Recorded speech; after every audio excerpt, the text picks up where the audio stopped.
This is AgGrad Live. We have all of the different segments within the cotton. The show that explores what it's really like to work in the ag industry. So making sure that we get policy and regulatory issues straight from the people who live it every day. All right, hello, AgGrad Nation, everybody tuning in out there, either in podcast form, Facebook Live form, or on YouTube.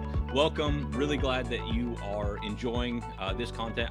This is actually one of my favorite parts of my week, is getting to just take a few minutes and learn from someone else's story about kind of how they got into doing what they're doing, what they like about it, what's hard about it, what's great about it, and just kind of understanding what opportunities are out there in agriculture. And we definitely have a story here today that's going to shed some light on a really exciting career opportunity that maybe a lot of people don't think of when they immediately think of agriculture. But before we bring him on, I do want to make sure everyone out there knows about AgGrad 30 Under 30. You can nominate someone who's under the age of 30 doing interesting work in agriculture and making an impact either in their community, towards the industry in general, or through their own career advancement. So if you head to this URL, 30under30.ag, you can nominate somebody. And we are really excited about the attention this program has got so far and the amount of nominations coming in. So we'd love to see your nominee on there as well. Make sure you go to that URL and tune in for that. And then also, I always forget, because we do record this on Facebook Live, I forget this becomes a podcast, but when it does, I want to make sure we have this plug in here. If you could go to iTunes and rate and review the AgGrad Live podcast, that would sure help. I always forget to say it, so we don't have too many reviews quite yet, but I wanted to make sure I brought that in here. So anyway, now for the guest, the moment you've all been waiting for, we have Damon Taylor on the show. Damon, I'm going to bring you on. Welcome to AgGrad Live. Hey, thanks for having me. So this is going to be really cool, because we have not even sort of discussed the area of agriculture, natural resources that you work in. And so I was really excited to line this interview up and get to talk about that. If I'm understanding right, your title is Deputy Refuge Manager for the U.S. Fish and Wildlife Service. Is that right? Yeah, that's correct. I work at Sequoia National Wildlife Refuge. We also manage Ozark Plateau National Wildlife Refuge in eastern Oklahoma. Okay. So, well, yeah, I'm the deputy. I think this, I mean, just on the surface, that sounds awesome. But can you explain at a real basic level for those that may not even know what a national refuge is, or what a refuge is? So National Wildlife Refuge, we do a lot of management, natural resources, but as the name implies, wildlife. So these are lands set aside, kind of managed for different types of, I should say, objectives. For us, it's a lot of migratory birds, waterfowl. Like I mentioned, the Ozark Plateau National Wildlife Refuge. It's a refuge that's closed to public, but they do a lot of work with endangered bats. So we have 90% of the population of Ozark big-eared bats that's on that population. So they do a lot of monitoring of the species of bats there. So each refuge is kind of broken off, and they kind of do different things, kind of depending on the area or what the resource needs. A lot of it deals with migratory birds, kind of the flyaways that go through there. So through the nation, I think there's a little over 560 national wildlife refuges, going from Alaska to Hawaii, Puerto Rico, and the continental U.S. And so, and how many people like you are hired at a refuge? So you're the deputy refuge manager. You know, what does that mean? How big is the team, and kind of how many different people work at each refuge? So each refuge has different demands. Some is as small as one person of the staff. We have, I think, about 9 or 10 folks. So there's the manager, and then the deputy manager, myself, and we have a wildlife biologist. We have an admin. We have an outdoor recreation planner. We have a law enforcement officer. We have maintenance staff and prescribed fire staff. So it kind of average. We're a larger refuge, so to speak, from staff-wise. Kind of 10 folks is a little bit more than average. I'd say average is probably around that 5 to 8, somewhere in there. And did you just always know this is what you wanted to do? I mean, I think, you know, I knew there were people who worked for Fish and Wildlife, and I knew, you know, there were park rangers, but I don't think I ever thought about how cool that would be to do that job. So when did this first enter into your mind? And is this just something you just always knew you wanted to do? For the most part, yeah. So I grew up kind of out in the country. parents ran some cattle, but I grew up on a creek, outdoors, hunting and fishing all my life. I started hunting and fishing probably when I was 8 or 9. My dad was always into it. Family was big into it. Grew up playing in a creek, just loved being outside, kind of checking out things, moving rocks over, seeing what's underneath them. Throughout high school, my mom had a bank consulting and auditing business, and that's what I thought I was going to go into. I'd kind of planned up through there, and then about my senior year in high school, I kind of decided, I want to do something outside. And I just kind of did some research and found that this was a career. And so I kind of set my mind to that. And then that's whenever I went to college and found out there was degrees for wildlife ecology. And so that's where I kind of turned my focus to and went that way. So yeah, I knew for a long time that's kind of what I wanted to do. Cool. And we're picking up just a little bit of scratchiness on your mic. I don't know if it's hitting your shirt a little bit, just so you know. Yeah. Okay. But so once you decided this is what you wanted to do, you found the major, it would seem like it's not like being in sales where, every company under the sun has a team of sales people usually, and there's so many jobs. Like you knew exactly kind of how many refuges there were and that there may only be even one person at a refuge. So were you at all worried that it would be difficult for you to get one of these jobs when you graduated? Oh, definitely. Very concerned. That was one of the things I was going up against. And, I kind of knew I wanted to go the federal route, but there's also state agencies as well. So that's where I was kind of going towards. But yeah, I didn't know. I didn't know anybody in the career. I didn't really know how to get in.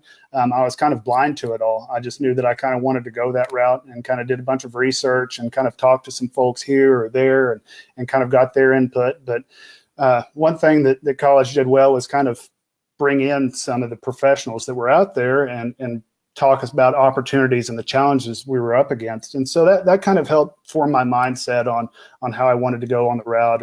So I kind of dove into doing some internships. I went to Nevada during college, worked for the Forest Service just to kind of get my foot in the door. And then from there, I got a job here. Well, I'm currently at as a summer seasonal, and then went from there. Okay, so when you took the job you're in now, you only knew you were going to be there for the season, for the summer, and then it became a permanent position from there. Yeah, well, no, I moved around. So during college, I did the summer seasonal here, and that was my first intro to Fish and Wildlife Service. I didn't really know, the ins and outs and how you have to kind of move around just to work your way up the chain. So from there, I worked kind of off and on through college. I graduated in 2010 with a bachelor's degree in natural resource ecology and management with an emphasis in wildlife ecology. Didn't really know what I was going to do. So I got another internship. Well, it was a 6-month, they call it a seasonal position in Minnesota and western Minnesota. And so I worked there for about 6 months. Did a lot of invasive species work, trying to get experience doing whatever I could, working with waterfowl, doing native plant restorations or prairie restorations in areas. And from there, after that expired, I didn't have anything lined up. So I came back home, did some odds and ends stuff, didn't know where I was going to go. So I put applications out there, just application after application after application. And one finally hit for a 4-year term position in Northeast Montana. And so I went there, I guess that was the spring of 2011, and didn't know anything, never been there, never even knew about the area. So I just kind of packed up, and I had a fifth wheel camper that I was living in and drug that up there and lived in there for about 3 years. So it was quite an experience, but it was well worth it. Yeah. Northeast Montana. That's out there.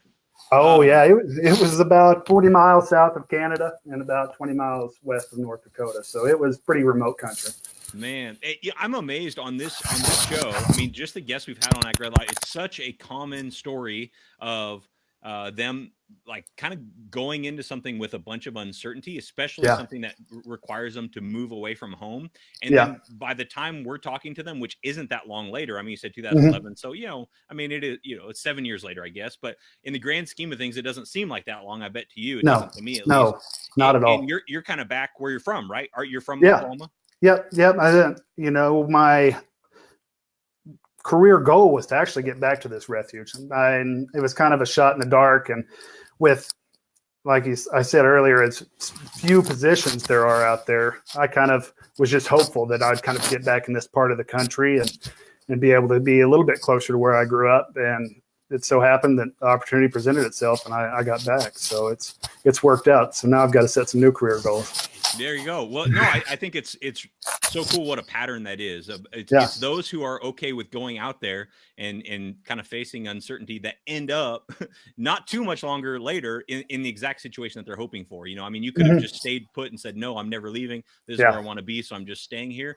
But that wasn't your path. And I'm just constantly pleasantly surprised at how many people kind of end up in a similar situation. Like you got to kind of put yourself out there first, and then the universe comes back around and kind of gives you what you wanted in the first place.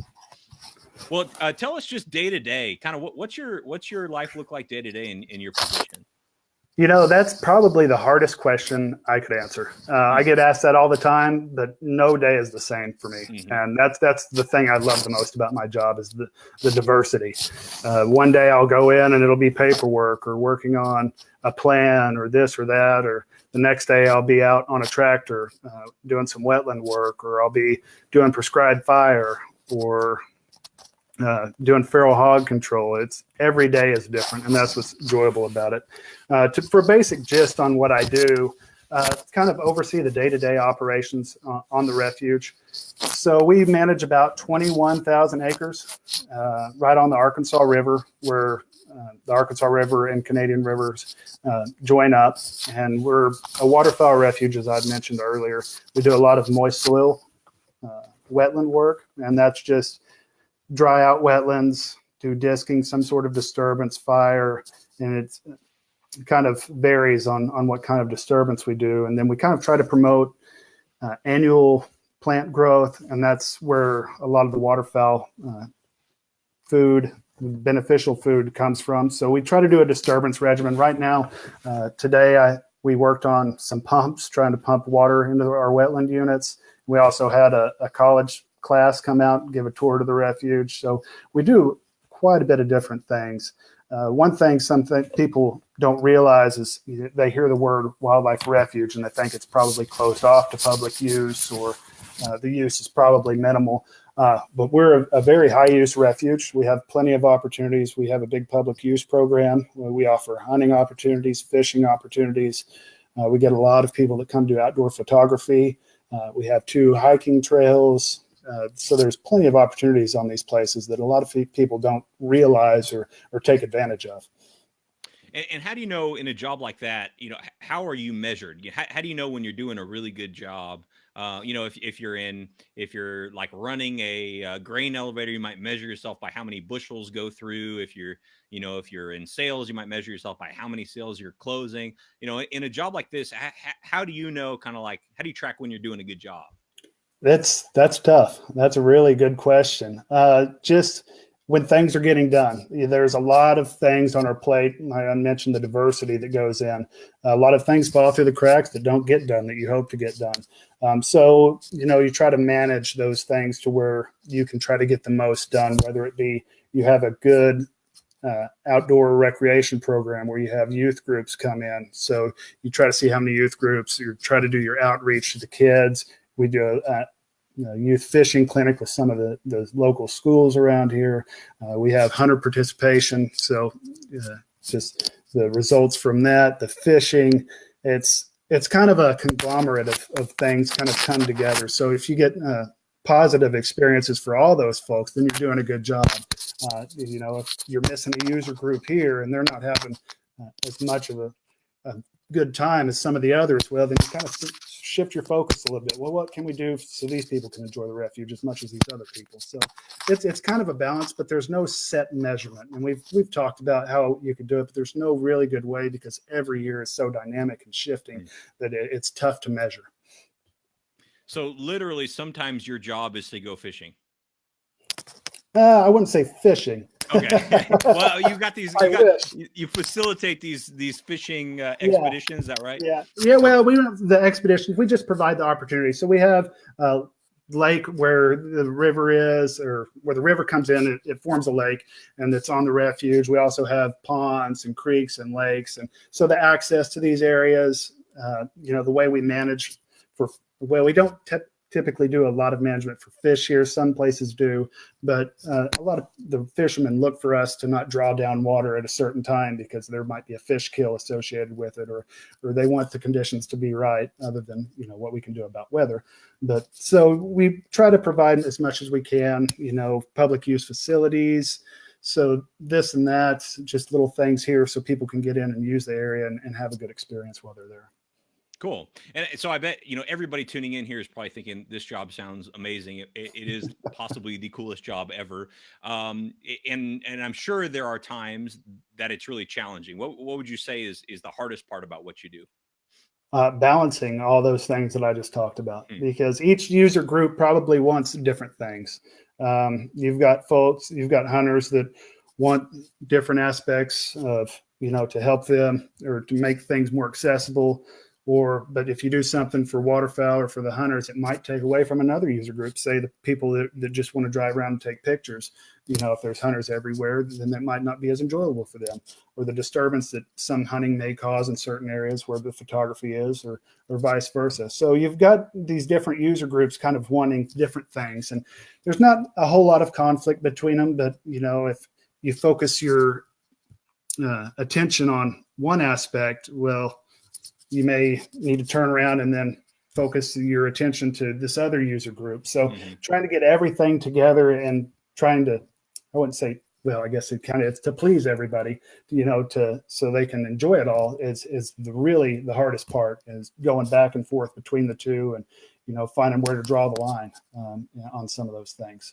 Yeah, that makes sense. I mean, because it is a public park, everybody thinks it's for them specifically and their individual needs. So I could see where that would be that would be a challenge.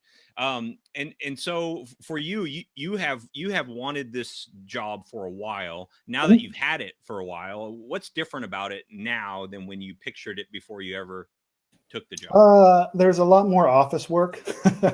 I still get out a lot, but there's still a lot of paperwork to be done. I'm a supervisor now, so supervising the day-to-day activities of folks and making sure they're doing what they need to be doing.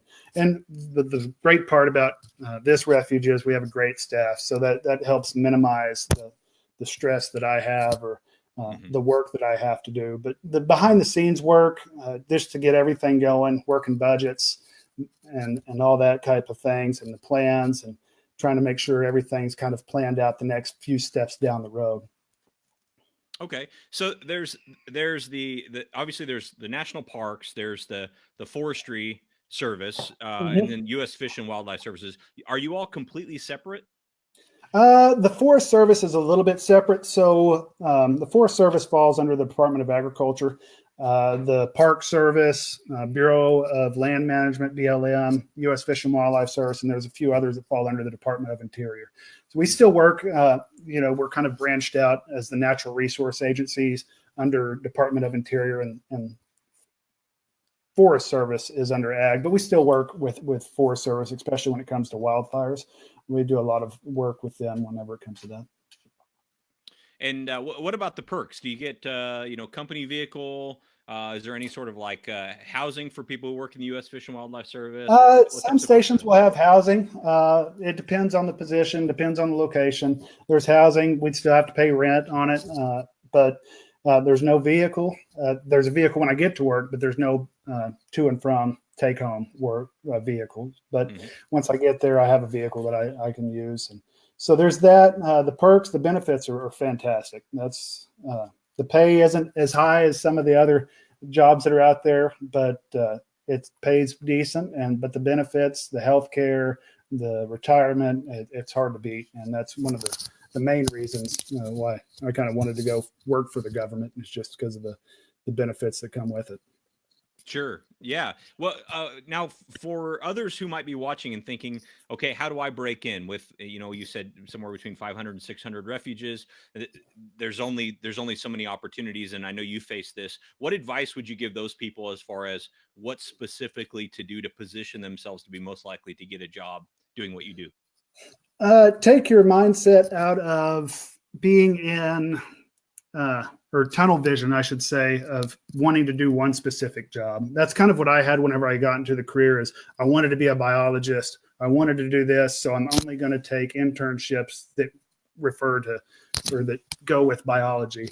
I got my mindset out of that. Like I said, when I went and worked for the Forest Service in Nevada, it was strictly working with invasive species, putting on a backpack sprayer, hiking in mountains, and spraying plants.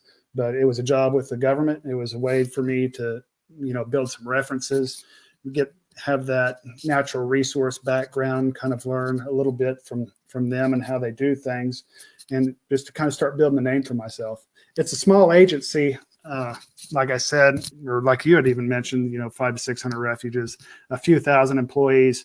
It's a small agency, and a lot of people know each other, or if everybody has kind of moved around like I have. So we've ran across somebody that knows somebody. So, just building a name for yourself as a reference list, it goes a long ways because everybody can reference somebody from other parts. So it's a small network, even though it's nationwide.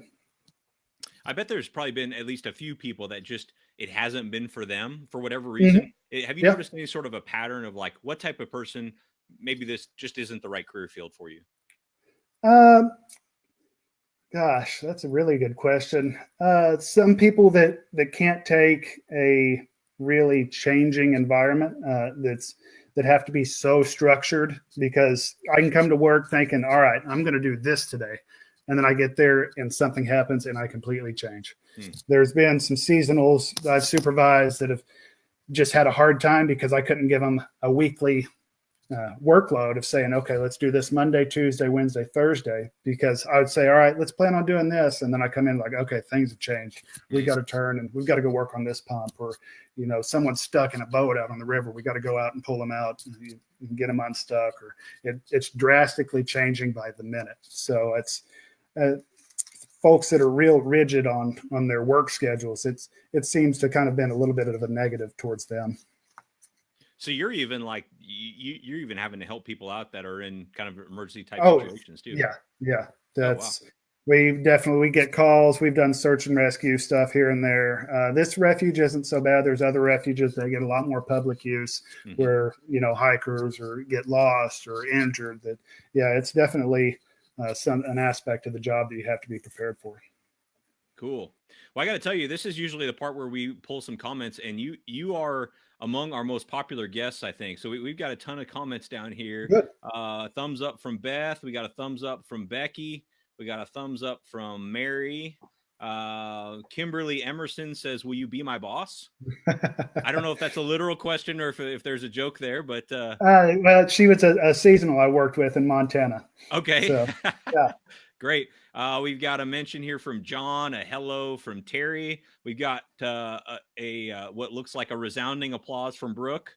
Then Jeremy on here, Daniel Ryan. I think you may have a pretty cool job too. Daniel I think actually he might have a similar job as well. And a thumbs up from Luke. So we've got a lot of positive reinforcement here, Damon. You must be doing a good job. I appreciate it. I hope so.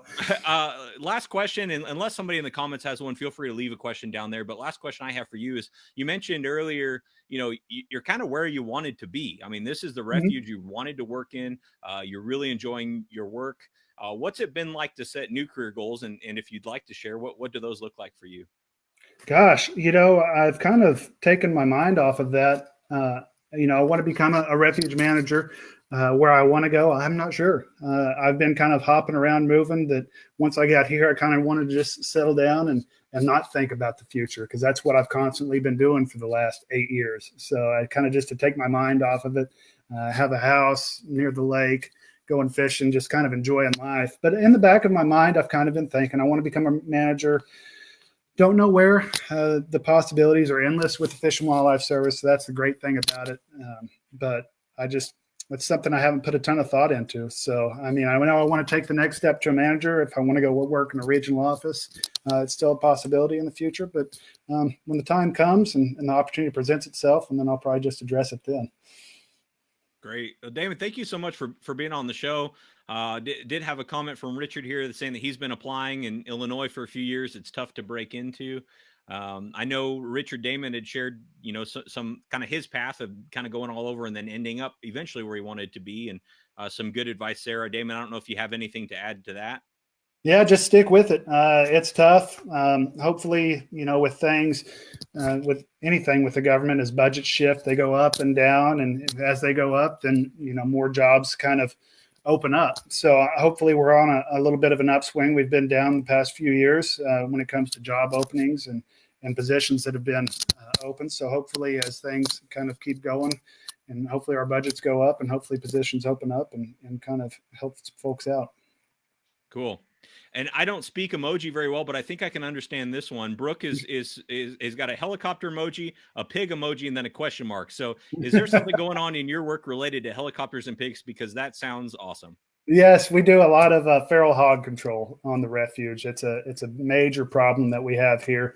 So we work with U.S. Department of Agriculture, Animal Plant Health Inspection Service, APHIS for short. We contract them to come out and do some helicopter gunning of some of the feral hogs. We do a lot of trapping. We do some night shooting as well with the staff here.